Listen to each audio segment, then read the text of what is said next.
प्रश्न पडतो की यांच्या पक्षाच्या नावातील बी म्हणजे बी फॉर बलात्कारी असं आहे का? तुमच्या माहितीमध्ये जर कोणी पोलीस असतील किंवा तुरुंगाची हवा खाऊन आलेले कोणी असतील तर त्यांना नक्की विचारून बघा की तुरुंगात इतर कैद्यांकडून देखील सर्वात वाईट वागणूक कोणत्या प्रकारच्या कैद्यांना मिळते. उत्तर मिळेल की बलात्काराच्या गुन्ह्यातील कैद्यांना. म्हणजे तुरुंगात असलेले कैदी देखील ज्याला गलिच्छ समजतात त्यांना सन्मान देण्याचं काम कोण करतंय? तुम्हीच उत्तर शोधा. उदाहरणं देतो.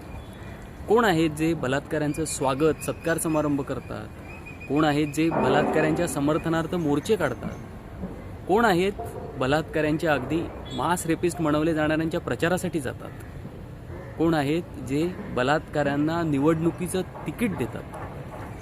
अगदी एक ताजं उदाहरण, बदलापूर सेक्शुअल अब्यूज प्रकरण घडलं होतं ज्यात अल्पवयीन मुलींचा लैंगिक छळ झाला होता.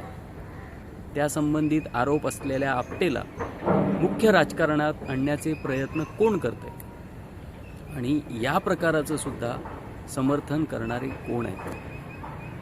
आता प्रश्न, त्याला वाचवण्यासाठीच एन्काउंटर झाला होता का? हा आहेच. पण या बातमीनंतर ते आणि त्यांचे समर्थक यांच्याबद्दल काय बोलावं असा प्रश्न पडलाय. किमान तुम्ही तरी विचार करा.